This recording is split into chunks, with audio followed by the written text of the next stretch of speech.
And so we knew that this was a place that Jesus would have come to. Sure.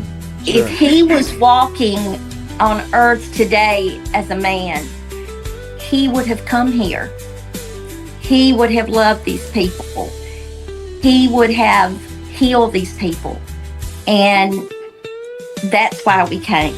Hi, I'm Luke Andrews with Inspire Advisors, a proud sponsor of the I Retire for Him podcast. Thanks for tuning in today. If you'd like to have a conversation about biblically responsible investing, please reach out to me at investbri.com. Your retirement years can be 30 years filled with meaning and purpose as long as you connect your faith and your retirement days. Welcome to I Retire for Him. We are your hosts, Jim and Martha Brangenberg. Check us out online at iretireforhim.com. So when you retire, you have to live somewhere, right? For years, we've talked on the show that we need to live with intentionality in our neighborhoods. We talk about it in our book, I Retire for Him. Whether we're working or retired, our neighborhoods are a fantastic mission field. So what if you're mission-minded, retired, need a reasonable place to live, and you want to reach some of the most lost people in the country? We have the answer for you. Apartmentlife.org. 10 years ago, we were connected with Sean Bailey from Apartment Life out of Orlando, and he came on the I Work for Him show to tell us about this incredible opportunity to be on mission right in your neighborhood, your local apartment complex. Fast forward 10 years, and CEO Pete Kelly sends out an Apartment Life email highlighting the story of Ken and Patti Sandel out of Gallatin, Tennessee. A retired couple living on mission in an apartment complex, making an impact by building community with their neighbors. On mission, in retirement, living a life of meaning and purpose by pouring their lives into the lives of their neighbors. Ken and Patti are here to tell us more and perhaps inspire you to think about where you should be living in the next phase of your life. Apartmentlife.org has needs for apartment complex missionaries all over the country. So let's hear from Ken and Patti. Ken and Patti, welcome to I Retire for Him. Thank you. All right, so Ken and Thanks Patti. for having us. Oh, we're thrilled to have you here. You guys could have lived anywhere when you retired. You had successful careers in the insurance industry. Why didn't you retire and move to the mountains or the beaches and just check out a life? Well, we actually did go to the mountains and to the beach. When we first went in the mission field, God took us to those places. We were not with Apartment Life. We were with other agencies, but we did the mountain and we did the beach, and it was lovely to be able to do our ministry in those places. But for 2 years, we were on the road in our motorhome. We had a loss on our motorhome, and our insurance coverage was not enough to totally replace it. We did not want to go in debt. So we said, okay, what next, God? We were staying with our son and daughter-in-law in Atlanta for a few days. And one morning I got up and went to the kitchen, and my daughter-in-law says, "Are you familiar with Apartment Life?" And I said, "A little bit, not a lot, but some." And she said, "Well, I think you need to look into it more." And so I spent the next day, hours and into the night until 1 o'clock in the morning, reading everything I could about Apartment Life. And so I took it to Ken. And when I had showed this to him years before, when we were first going to go into the mission field, he said, "I don't want to live in an apartment." And I said, "Well, that kills that idea." Oh, And he was telling so- God what he thought. But this time, when I showed it to him, he said, "It's not about me. It's about where God wants to plant us. Apply." So I did. And we were immediately contacted by DeJuan Brown in Nashville. We went through a series of interviews, and they decided that we were a fit. However, our son in Atlanta said, "Y'all are too old to do this." And he obviously never met Abraham and Sarah, Moses, people that started their jobs at 80. So his wife said, "No, they are not. They have all the skills that are needed. Do not discourage this." And so we moved to Nashville first. We were in our first community. Whoa. We were in our first community for a year and a half. And then they knew that we had children in Gallatin and grandchildren and great grandchildren. And so this community had actually had a couple of other couples to look at it and had said no. We are living in a place that is much different from any place that we've ever lived. This community was a Section 8 community and had a lot of disorder and a lot of crime and was not what you would choose in our time of life if you were doing the choosing. But we were not doing the choosing, God was. So we looked at it and said, this community needs the love of Jesus more than most. These children need to be loved on. These adults need to know that there's more to life than the struggles. Can I interject? Of course you can. They gave us 2 weeks. We didn't know. They kept calling and said, "Well, have you come to a decision?" I said, "No, I'm not clear on it. I'm not sure we're through with where we are." And finally, after about 2 weeks, I finally felt clear. And I said, "Okay, honey, if you're with it, I'm with it. I'm ready to go wherever he wants us to go, even though it's not be one of the places that we would choose. But we're here and we love what we're doing." And in 1 John, it says that when you let the Lord place you, that you are fruitful. Yeah. We're going to hear a lot more about that fruitfulness. Life is all about decisions. Brokenness or breakthrough, reputation or repentance, security or surrender. The Power of Or podcast showcases the testimonies of Christian business leaders who have learned just how powerful the word or can be. Tune into an unfiltered, unedited, unfettered, and unscripted conversation that will access the wisdom of God for the solutions man seeks.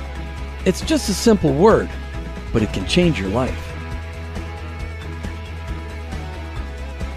Well, so let's talk about that. So Ken, you guys are 70 and 83, and you are now just launching this new ministry in the August Oaks Apartments. And so I guess you've been there about a year, I believe. Is that correct? Yes. Okay. Yes. So what was it about that neighborhood that made you say yes? Was it something about the neighborhood or your obedience? Tell us, It was obedience, but it was also knowing that these people needed what we had to give with Christ leading us. They were hurting. They were distrustful.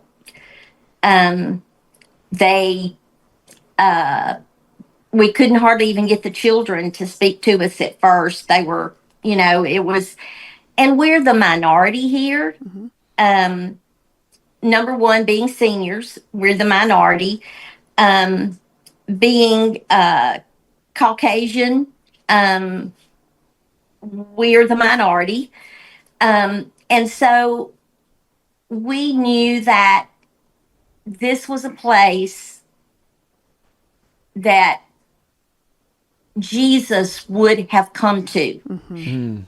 If he was walking on earth today as a man, he would have come here.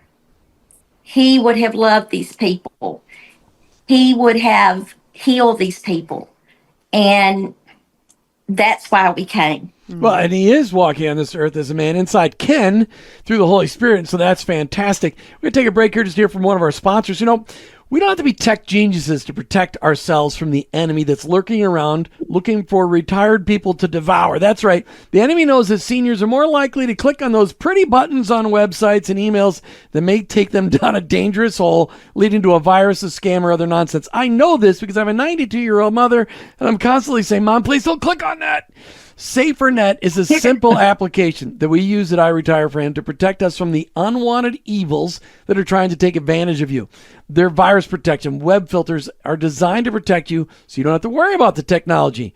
Trust your computers, your iPads, and phones to SaferNet, safernet.com. That's safernet.com. And let them know that I Work for Him sent you. All right, so let's talk about the mission of Apartment Life. What is the mission? Ken, I'm going to give you a chance to speak. So what is the mission of Apartment Life? As you're sitting there at August Oaks, what's that mission? I think you were going to cover that. You remember? Well, you can't read it. Just You talk took mine from and I took her. just talk from your heart. Okay, go ahead, Patty. If you've already got All it right. memorized, that's whatever. Our mission is to connect with the people, to get the people to connect with each other, to build a family. That means that we'll live among them, we participate with them, we play with them, we love on them, and we invite them to be part of what Jesus wants. What I love about that is Our ultimate goal is to introduce them to Jesus. right. But we do that through all the other things that we do.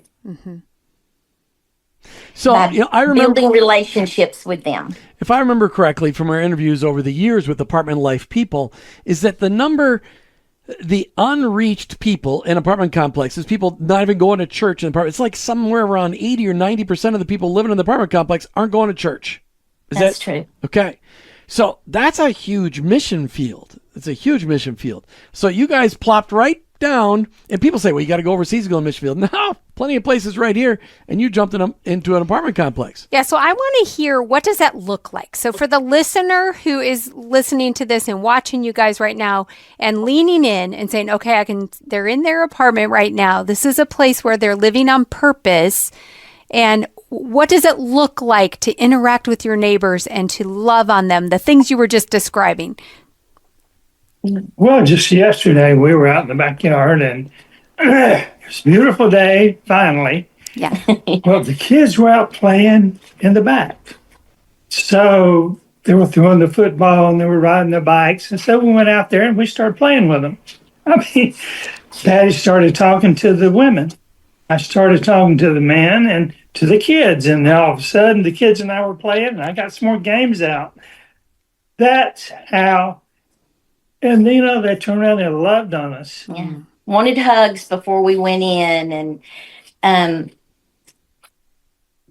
I've prayed for God to fill our building with children. And I counted yesterday, and there were 10 children in my backyard. Wow. And so, like he said, just the interaction with them. The inviting the lady that lives up the hill to come down and visit, and she spent 4 hours. She's the mother of 6 with twins, and Wow. she just needed a break. I bet she did. I need a break just thinking about it. And so we do 2 events a month. Like what? What are those events like, Patty? Okay, so like next Tuesday night, we're going to have a newcomers reception, and invitations are going out to everyone who has moved into the community in the last 12 months. And that happens to be St. Patrick's Day, and so I'm going to decorate with green and Have green punch. and Awesome. and we're going to have a little party. What about We're corned gonna beef you're going to have some corned beef and hash, I hope. No.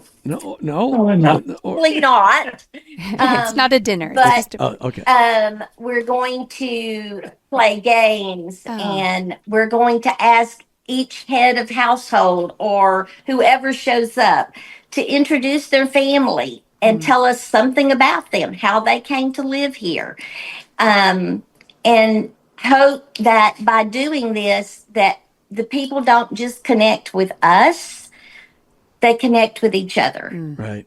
And they start friendships because so many times people live in apartments and they never meet their next door neighbor. Yeah. They never know who. They hear the baby crying, but they never see the baby. Right. People are afraid to come out. They're afraid to invite us in their home. And that's been the hardest part here. We've never had a problem before. But this has been our biggest challenge, is to get into their home. They'll come out, they'll crack the door, but then we feel like the connection with the kids is going to be the answer. Have you been able to get them into your house to have cookies and Kool-Aid or anything like that? Or We have not, but Candy, they come to the door for candy. the children come to the door. Aw. And the children will come in, you know. The only way we can let the children in is if there's multiple children, Right. you know, Yeah. and they come in together. And we have that happen, and, you know, we give them candy and love on them. We had a little girl last week, 16-year-old, who something happened in her home and she was afraid to go home. And so she came to us. So you're starting to build a level of trust where they Yes. know that they can come to you. You are a safe place to go. And I think that Yes. that's one of the things when people live in an apartment and they don't know their neighbors, you immediately have distrust because you just don't know them. And so I want to talk a little bit deeper about apartment life. And do they help you, give you ideas on things, ways to reach out? How do they support you guys and help you to do what it is you're there to do? Okay, absolutely. We have a webpage, and there's ideas for events. There's information on different cultures and different religions, and all for us to be able to be educated to know how to reach others.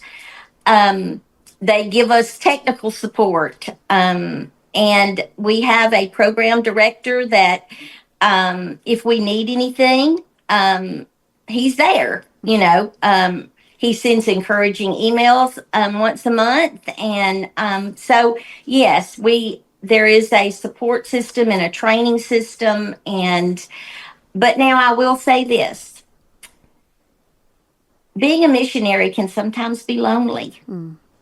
You can be in the midst of doing what you do,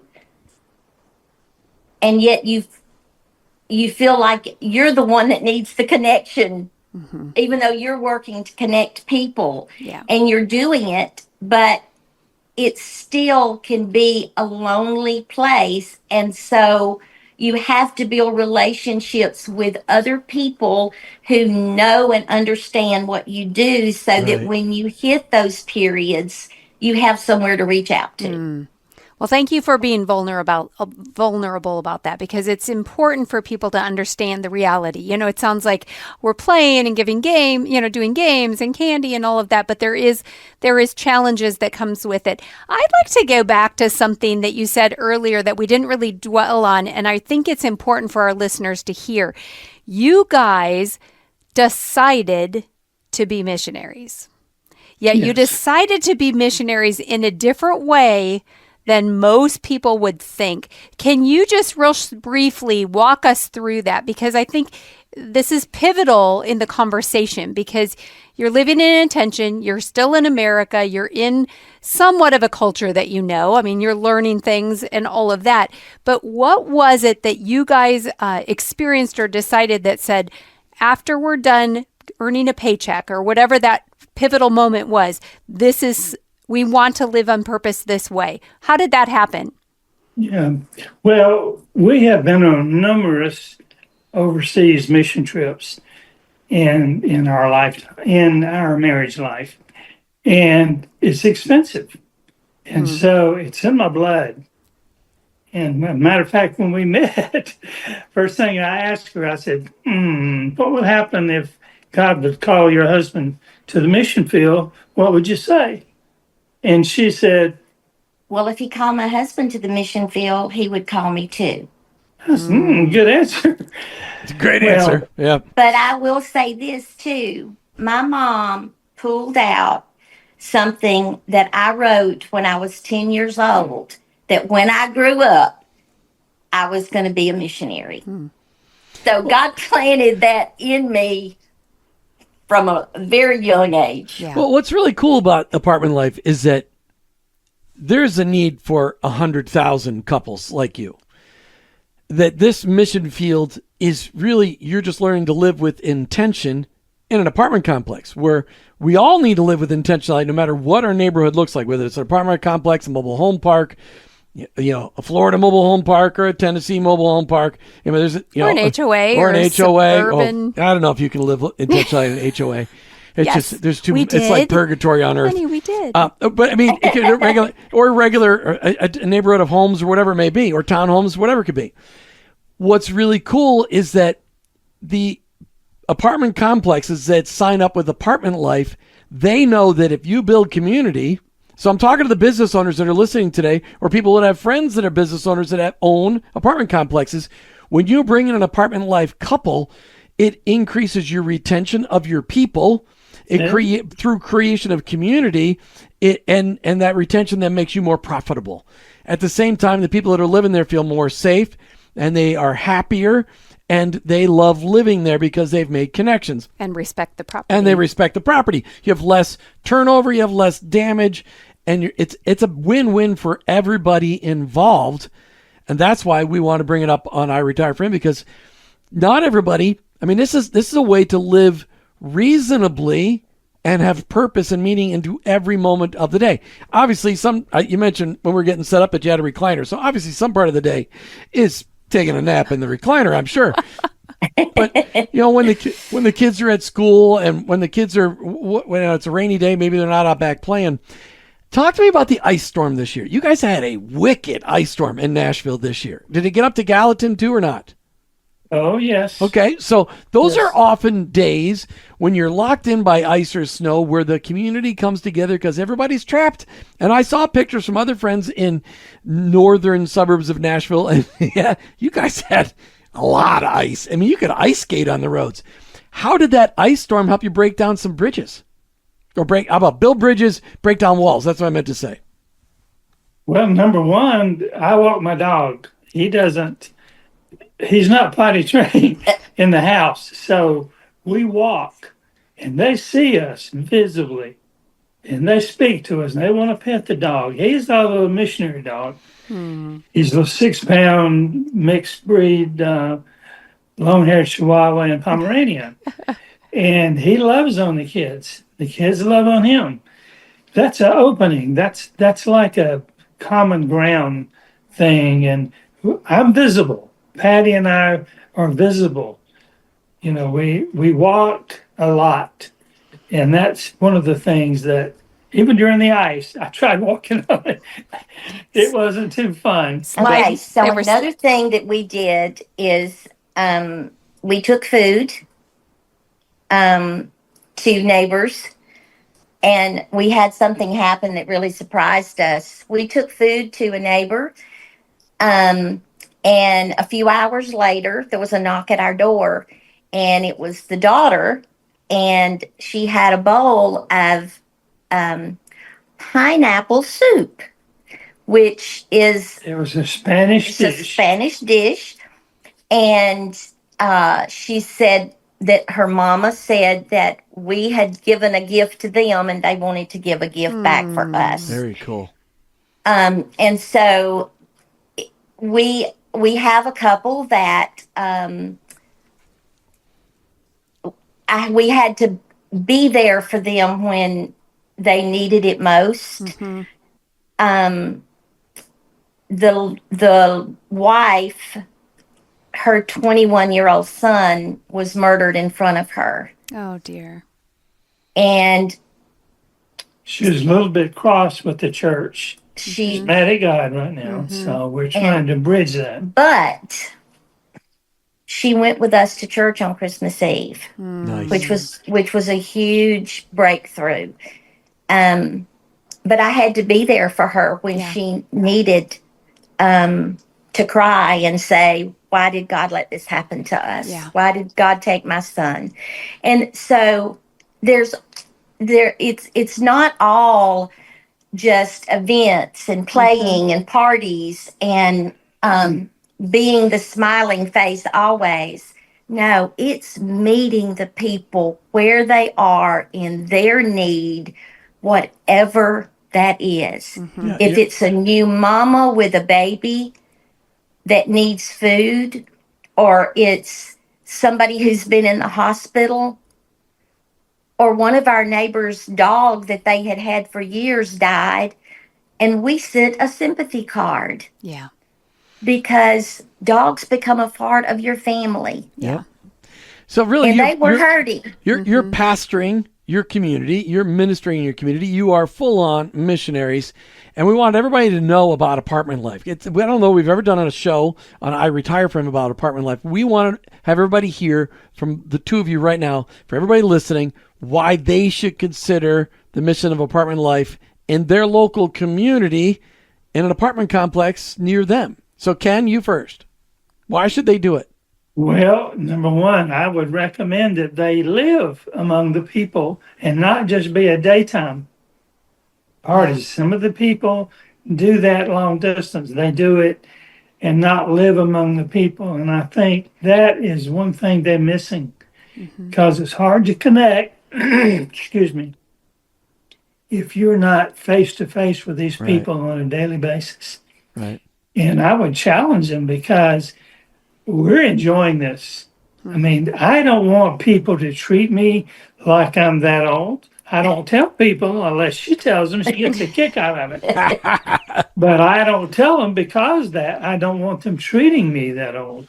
Well, they especially because I don't feel that. Yeah. Well, they especially don't want to know that when you were graduating from high school, she was going into kindergarten. They don't want to know. Yeah. That. They don't want to know. It. I had my first date when she was born. Oh, that's great. But you don't want to tell them that. But it's a beautiful thing, because you guys are getting a chance. You're getting a chance to be, Patti, a mom to those who are motherless, and Ken, a dad to those who are fatherless. Patti, why should people listening today consider the mission field of apartment living?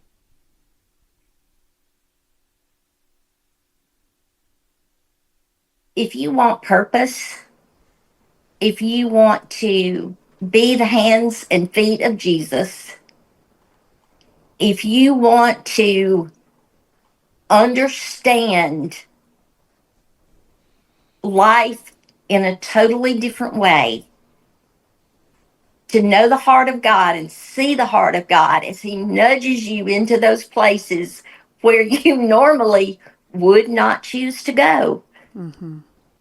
I recommend that you look at apartment life and the opportunity that it is.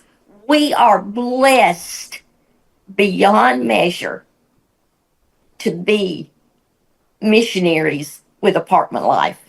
The people, if they have to love people, or it won't work. You can't do it as a job or just because to have a place to live. You have to live it. You have to enjoy what you're doing. If you don't, the people sense it. They sense if you are not genuine.